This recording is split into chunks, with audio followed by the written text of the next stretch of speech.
El mensaje completo de todos los Budas, de todos los Cristos, y de todos los Krishnas, se encuentra oculto en una de las parábolas más importantes de la vida de Jesús. Es la siguiente. Jesús se fue al monte de los Olivos. Y al amanecer estaba de nuevo en el templo. Todo el pueblo iba a él, y él, sentándose, les enseñaba. Le llevaron los escribas y los fariseos una mujer sorprendida en adulterio, y le dijeron: Maestro, esta mujer ha sido sorprendida en flagrante adulterio. En la ley, Moisés nos manda apedrear a estas. ¿Tú, qué dices? Decían esto para probarle y tener de qué acusarle. Pero Jesús, agachándose, escribió con el dedo en la tierra. Como insistían en preguntarle, se incorporó, y les dijo: El que de vosotros no tenga pecado, que tire el primero una piedra. Y de nuevo, agachándose, se puso a escribir en tierra. A estas palabras, se fueron uno detrás de otro, comenzando por los más viejos. Él se quedó solo con la mujer en medio. Entonces Jesús se levantó y le dijo: Mujer, ¿dónde están esos? ¿Ninguno te condenó? Ella contestó: Ninguno, Señor. Jesús le dijo: Yo tampoco te condeno. Vete y ya no peques más. Ahora profundicemos en esta bella parábola, lentamente, con cuidado y delicadeza. Jesús se fue al monte de los Olivos.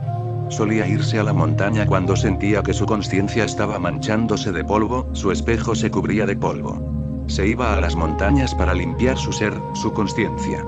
Es igual que cuando tú te bañas, y después sientes tu cuerpo fresco, joven.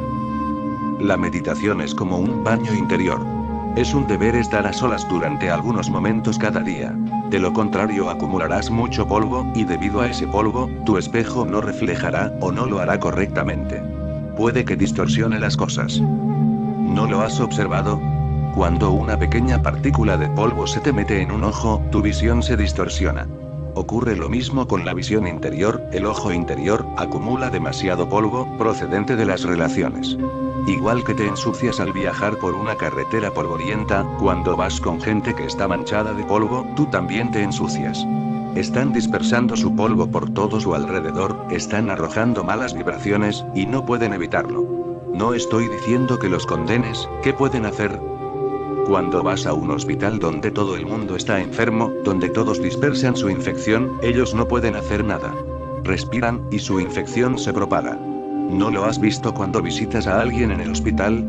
Solo con estar una hora en el hospital empiezas a sentirte como enfermo, pero estabas perfectamente sano cuando llegaste. Solo con el olor del hospital, las caras de las enfermeras y de los médicos, sus instrumentos, ese peculiar olor, y toda esa gente enferma, esa vibración de enfermedad y de muerte siempre allí, siempre hay alguien muriéndose.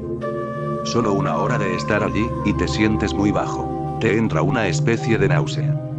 Sientes un gran alivio al salir del hospital. Así es la situación en el mundo, aunque tú no lo sabes porque vives en él. Las enfermeras y los doctores que trabajan allí se han vuelto indiferentes, de otra manera se morirían. No podrían vivir allí. Han tenido que insensibilizarse. Muchas veces parece que los doctores no sientan nada, es su protección. El paciente se queja de una y otra cosa, y el doctor se queda como si no oyera. Los familiares corren a buscarlo para contarle todo lo que está yendo mal. Pero él contesta: todo irá bien. Vendré a verlo mañana cuando haga la visita, ya veremos. Tú te sientes muy afectado, y parece que a él no le importa en absoluto. Solo lo hace para protegerse, si fuera demasiado sensible no podría sobrevivir. Tiene que hacerse el duro, tiene que crear una especie de frialdad a su alrededor. Esta frialdad lo protege del hospital, de los pacientes, y de todo el ambiente. Los doctores y las enfermeras se vuelven duros e insensibles. Esto mismo sucede en el mundo en general. Es una especie de gran hospital, todo el mundo está enfermo y en su lecho de muerte. Todo el mundo está lleno de ira, violencia, agresividad, celos y posesión. Todo el mundo es falso e hipócrita, así es el mundo. Tú no lo sientes, pero cuando Jesús se mueve entre vosotros, Él puede sentirlo, porque viene de las alturas. Baja de las montañas. Si bajas a las llanuras después de haber pasado unos días en el frescor de los Himalayas, podrás sentir lo polvorienta, repelente y pesada que es la vibración. Ahora puedes comparar. ¿Has visto las heladas aguas de los Himalayas, esos frescos manantiales de agua cristalina eternamente manando, y, por otro lado, el suministro de agua municipal? Aquí tienes la comparación. Solo un meditador sabe que el mundo está enfermo, solo él sabe que todo está mal aquí. Cuando un meditador anda entre vosotros, naturalmente puede sentir mucho más la acumulación de polvo, porque vosotros habéis perdido toda sensibilidad. Has olvidado que eres un espejo. Lo único que sabes es que eres un recogedor de polvo. Solo un meditador tiene conocimiento de ser un espejo. Así pues, Jesús sigue marchándose a las montañas. La parábola continúa, y al amanecer estaba de nuevo en el templo. Todo el pueblo iba con él, y él, sentándose, les enseñaba. Solo cuando has estado en las montañas, y esto no quiere decir que tengas que subir realmente a la montaña. No es un fenómeno externo. El monte está dentro de ti. Si puedes estar a solas, si puedes olvidarte del mundo entero durante unos cuantos segundos, recobrarás tu frescura. Solo entonces puedes ir al templo, porque solo entonces eres un templo. Y solo entonces tu presencia en el templo será una presencia auténtica. Habrá armonía entre tú y el templo. Recuerda, a menos que lleves tu templo o al templo, no existe templo. Si sencillamente vas al templo y no llevas contigo tu templo interior, será una simple casa. Cuando Jesús entra en una casa, se convierte en un templo.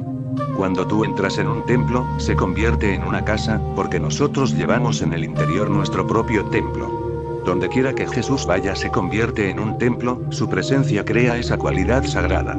Solo cuando llevas contigo el templo, el frescor de las montañas y su virginidad, solo entonces puedes enseñar.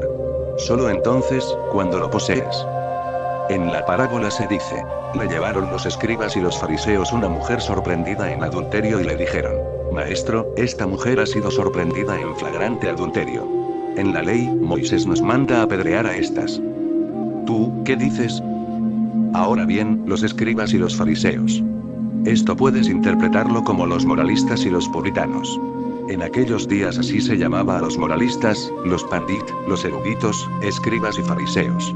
Los fariseos eran gente muy respetable. Superficialmente eran muy morales, pretenciosos y con grandes egos. Decían, nosotros somos morales y el resto del mundo es inmoral, siempre buscando las faltas de los demás.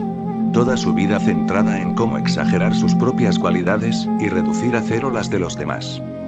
Recuerda, cuando te acercas a una persona como Jesús, tienes que hacerlo con humildad, impregnado con algo de Jesús. Es una ocasión excepcional. Y aquí llegan estos idiotas trayendo a una mujer. Con ellos están trayendo su mente vulgar, su mente mediocre, sus estupideces. Ni siquiera han aprendido la lección de que cuando te acercas a un hombre como Jesús, o Buda, tienes que participar de su consciencia. No lleves contigo los problemas corrientes de la vida. Son irrelevantes. Estarás desperdiciando una gran oportunidad, estarás malgastando el tiempo de Jesús. Sin embargo, estos escribas y fariseos seguían una estrategia, era una trampa. Realmente no les importaba la mujer, estaban confabulando una trampa para Jesús. Fue un acto muy diplomático. Ellos le dijeron, Maestro, esta mujer ha sido sorprendida en flagrante adulterio. Ahora bien, ¿qué es adulterio? Una mente consciente diría, que si no amas a un hombre y duermes con él, así sea tu propio marido, eso es adulterio. Si no amas a una mujer, y puede ser tu propia esposa, si no la amas y duermes con ella, la estás explotando, la estás engañando. Esto es adulterio. Pero esta no es la definición de los fariseos, de los puritanos, de los escribas y de los pandit. Su definición es legal, no procede de la consciencia, o del amor. Su definición viene de la corte legal. Si la mujer no es tu esposa, y te descubren durmiendo con ella, esto es adulterio. No es más que un asunto legal, técnico. El corazón no se tiene en cuenta, solo la ley. Puedes estar totalmente enamorado de la persona, pero esto no lo van a tener en cuenta. La mente inconsciente no puede tener en cuenta las cosas más elevadas. Solo puede considerar lo más bajo. Su problema siempre es legal. Dicen, ¿es tu mujer? ¿Tu esposa? ¿Estás legalmente casado con ella? Entonces está bien, ya no hay pecado.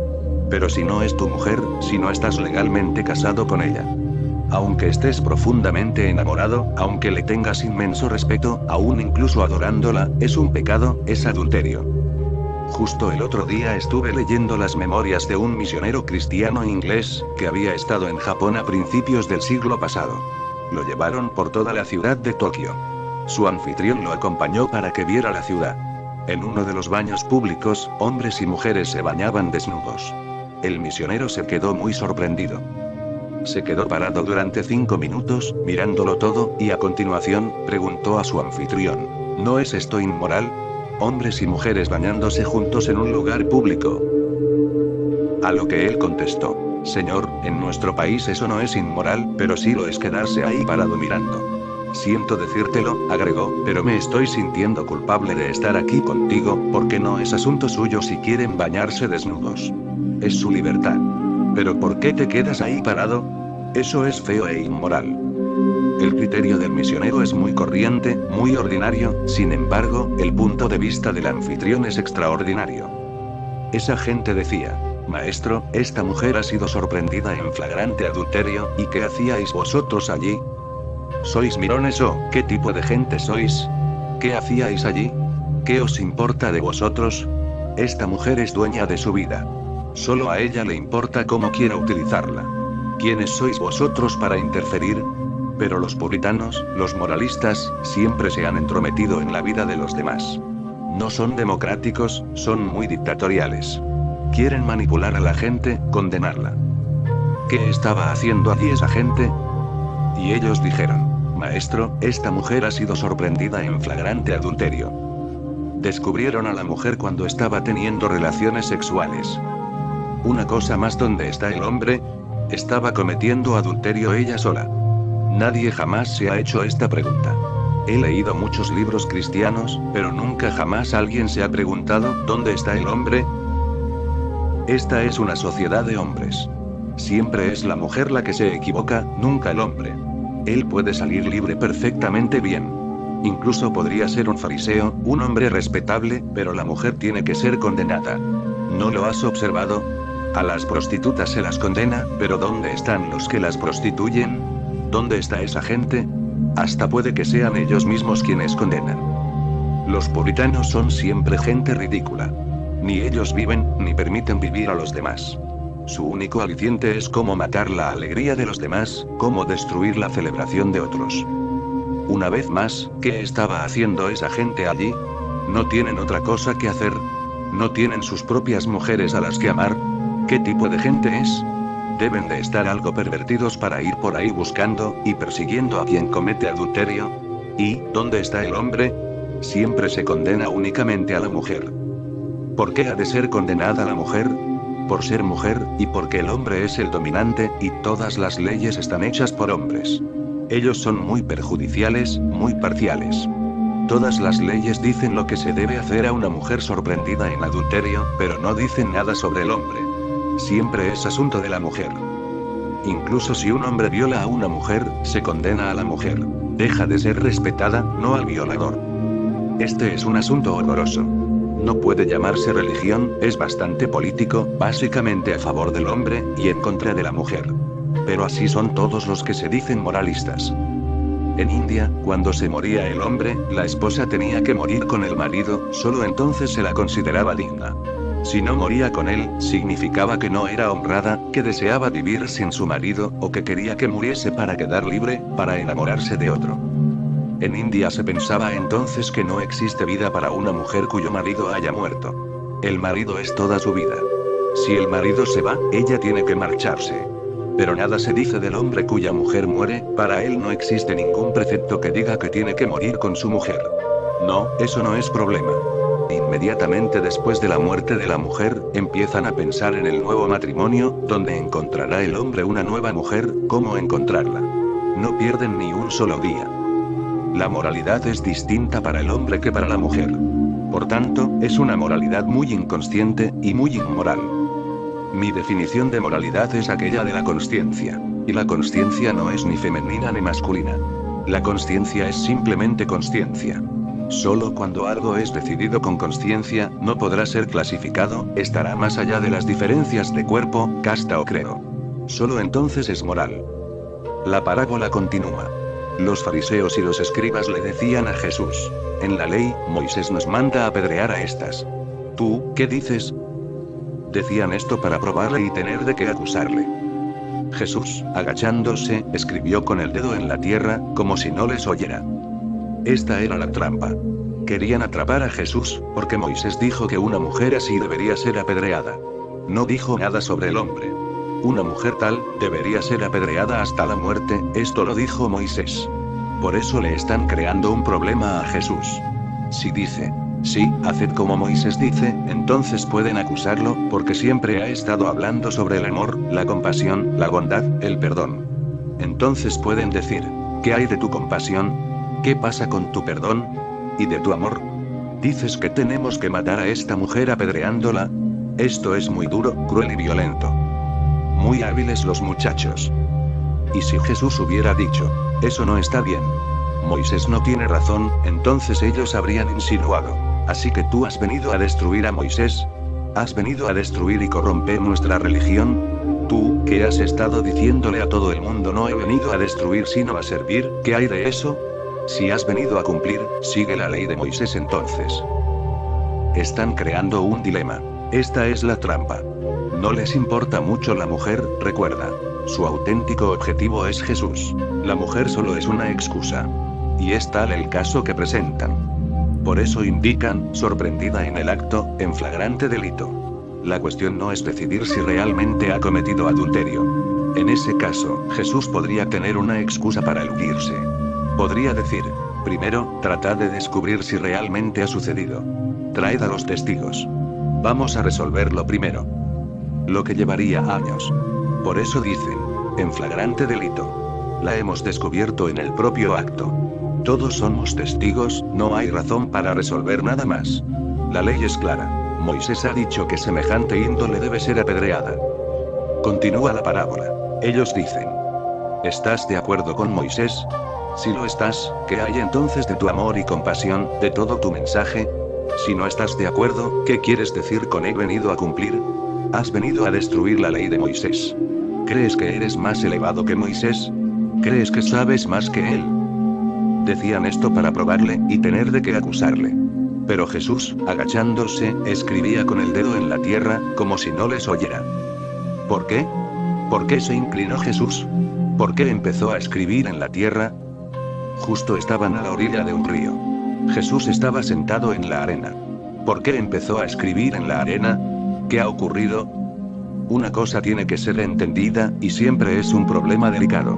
Por ejemplo, si yo veo que una afirmación de Buda es equivocada, surge la gran duda de decirlo. Él no puede estar equivocado. La tradición ha debido interpretarlo mal. Han debido de poner en su boca algo equivocadamente. Buda no puede equivocarse. Pero ya no hay manera de resolverlo, porque así lo dicen claramente las escrituras. Jesús no quería decir ni una sola palabra en contra de Moisés, pero algo tenía que decir. No quería decir nada contra Moisés, porque Moisés no lo dijo en ese sentido. En su interior sentía que Moisés no podía haberlo dicho de esa manera. Pero el sentimiento interior no puede ser decisivo. Esta gente diría, ¿por qué debería importarnos tu sentimiento interior? Tenemos con nosotros el código escrito, recibido de nuestros antepasados. Allí está escrito muy claramente. Jesús no quería decir nada en contra de Moisés, porque realmente ha venido para servirlo. Cualquiera que se ilumine en el mundo, siempre está cumpliendo con todos los iluminados que le hayan precedido. Aun cuando a veces hable en contra de ellos, también entonces, está sirviéndolos, no puede decir nada en su contra. Y si sientes que lo está haciendo, no está hablando en contra de ellos, sino en contra de la tradición, de las escrituras. Pero parece que esté hablando contra Moisés, contra Buda, contra Abraham. Por eso se reclinó, se puso a mirar la arena y empezó a escribir.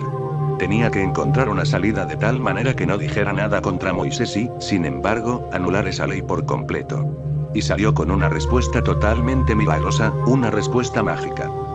Les dijo, el que de vosotros no tenga pecado, que tire el primero una piedra.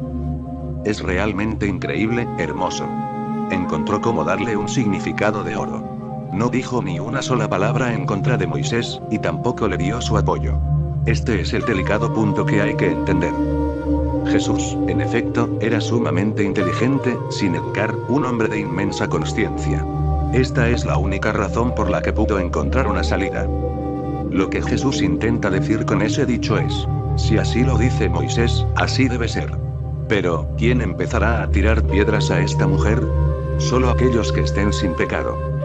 Esto es una nueva aportación de Jesús. Solo puedes juzgar si no estás en pecado. Solo puedes castigar si no has pecado. Si estás en el mismo barco, ¿cuál es el punto? ¿Quién va a castigar a quién? Ahora bien, ¿cuál es la distinción entre pecado y crimen? El crimen es un acto, solo es crimen cuando se ha realizado. Puedes estar pensando continuamente en ello, pero si no lo llevas a la acción, ningún tribunal puede penarte, porque nunca será un crimen. Y solo el crimen está bajo la jurisdicción de las cortes, no el pecado. Entonces, ¿en qué consiste el pecado? Pecado es cuando piensas, me gustaría matar a ese hombre. Ningún tribunal puede hacer nada. Puedes decir, sí, lo he estado pensando toda mi vida, pero el pensamiento está más allá de la jurisprudencia. Se te permite pensar. Ningún tribunal puede castigarte por haber soñado que habías matado a alguien. Puedes soñar todos los días, y matar a tanta gente como quieras. Ningún magistrado podrá juzgarte a menos que lo materialices, que el pensamiento pase a la acción, que se traslade a la realidad. Si sale de ti y afecta a la sociedad, entonces es un crimen. Pero también es pecado, porque Dios puede leer tus pensamientos. No necesita leer tus actos. El magistrado tiene que leer los actos, no puede leer los pensamientos. No es un adivino de pensamientos o de la mente. Pero para Dios no existe ninguna diferencia. Tanto si lo piensas como si lo haces, es lo mismo. En el momento en que lo piensas, ya lo has hecho. Por eso Jesús dice, el que de vosotros esté sin pecado, no sin crimen. Dice, aquel de entre vosotros que esté sin pecado, que tire la primera piedra. Esta distinción es conocida a lo largo de los siglos. Si lo piensas, ya has cometido el pecado. La parábola continúa. Y de nuevo, agachándose, se puso a escribir en tierra. ¿Por qué esta vez? Porque si sigue mirando a la gente, su mirada puede ser muy provocadora.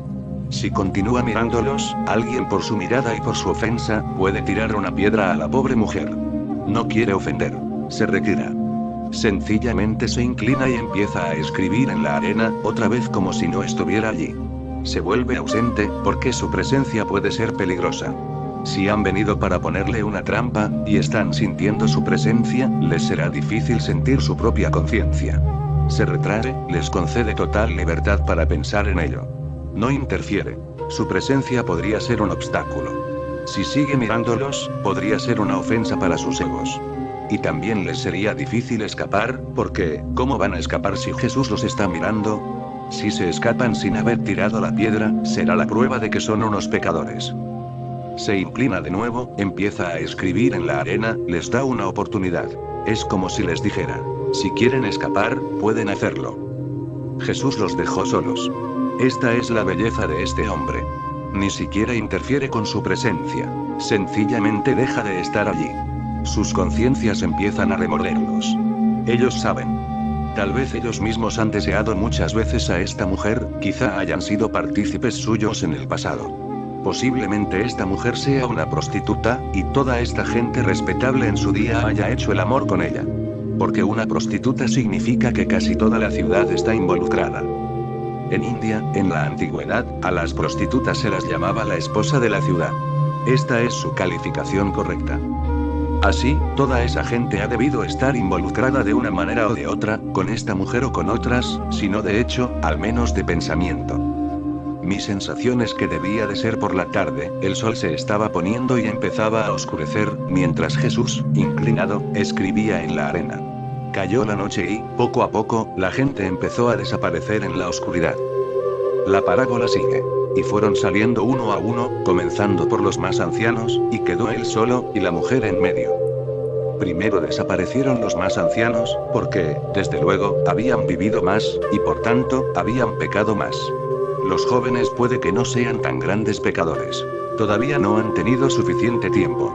Fueron los mayores quienes desaparecieron primero. Los que estaban delante y que lentamente se fueron moviendo hacia atrás hasta escapar. El hombre había creado un gran problema, había cambiado toda la situación. Ellos habían venido a atraparlo, y habían sido atrapados. No puedes pillar a un Jesús o a un Buda. Es imposible, tú serás el atrapado. Tu existencia está en un estado inferior de la mente. ¿Cómo vas a atrapar a un estado superior? Es simplemente imposible. El estado superior puede cazarte a ti inmediatamente, porque desde allí se tiene acceso a todo tu ser. Jesús debió de mirar dentro de la conciencia de la gente, él podía hacerlo, debió de ver todo tipo de pecados pasándoles por la cabeza.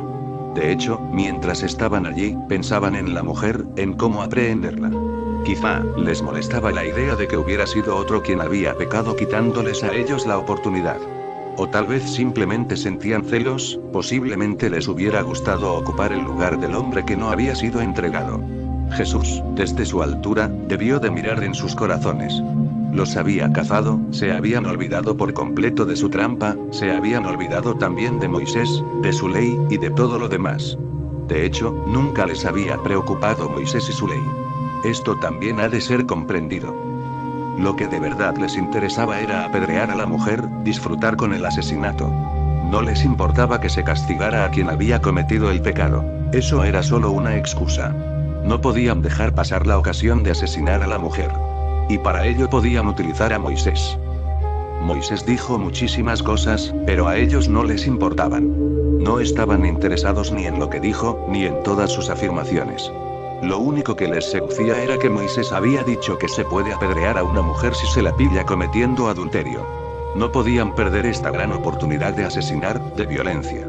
Y cometer la violencia de acuerdo con la ley, ¿a quién le gustaría perdérselo? No solo van a disfrutar de la violencia, también disfrutarán por ser gente muy legal, virtuosos seguidores de Moisés. Pero todos lo han olvidado. Un pequeño giro hacia Jesús, y se olvidan de Moisés. Jesús le ha dado la vuelta a todo, ha conseguido quitarles a la mujer de la cabeza, y que pensaran en ellos mismos. Los ha convertido, les ha dado la vuelta, una vuelta de 180 grados. Estaban pensando en la mujer, en Moisés y en Jesús, y él ha cambiado su actitud por completo. Ha conseguido que ellos sean su propio objetivo. Les ha dado la vuelta a su consciencia. Les dijo: mirad en vuestro interior. Si no habéis pecado nunca, entonces podéis hacerlo, podéis matar a la mujer. En la parábola, incorporándose Jesús, vio que todos se habían marchado, y le dijo: mujer, ¿dónde están los que te acusan? En ningún momento está siendo partícipe. No la juzga, no la condena. No le dice ni una sola palabra, lo único que dice es: mujer, ¿dónde están los que te acusan? ¿Ninguno te condenó? ¿Se han marchado todos? ¿Ninguno te ha tirado una piedra? Ella dijo: nadie, Señor. Ella debió de sentir hacia este hombre un gran respeto, reverencia. No solo la había salvado físicamente, sino que tampoco la acusó de ninguna manera. También la había salvado espiritualmente. Debió de mirarlo a esos ojos que solo desprendían amor y compasión, nada más. Este es el hombre consciente. El moralista siempre está condenando, acusando. El consciente siempre acepta, perdona. Ella dijo: ninguno, Señor. Jesús dijo: yo tampoco te condeno. Vete y ya no peques más. Jesús dice: no hay por qué preocuparse, es pasado. El pasado, pasado está. Lo que se ha ido, ido está. Olvídalo, pero toma la situación como una lección. No sigas cometiendo los mismos errores en el futuro, si piensas que son errores. Yo no te condeno. Este es el mensaje completo de todos los Budas, todos los Cristos y todos los Krishnas. Olvida el pasado y, si lo comprendes, no lo vuelvas a hacer. Eso es suficiente.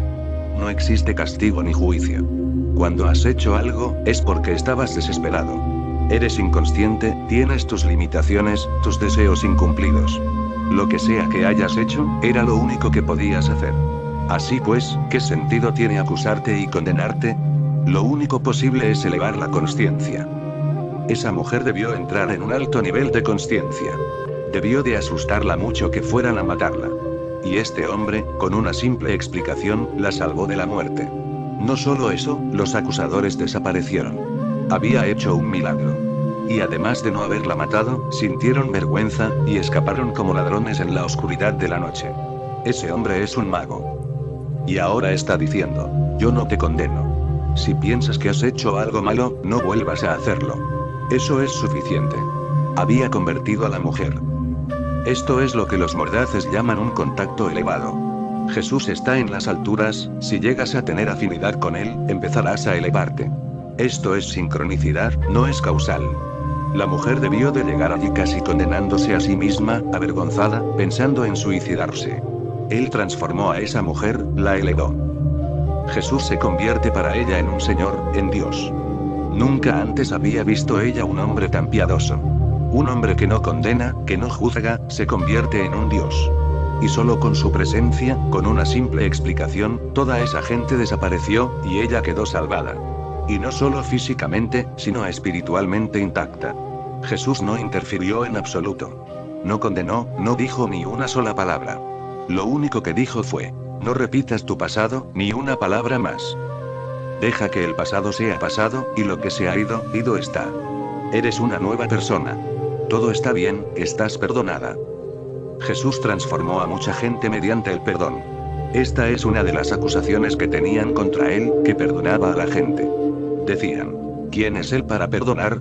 Alguien ha cometido un pecado, la sociedad tiene que castigarlo. Y, si no puede hacerlo y el hombre se escapa, la sociedad tiene preparado el castigo a través de Dios, deberá ser enviado al infierno.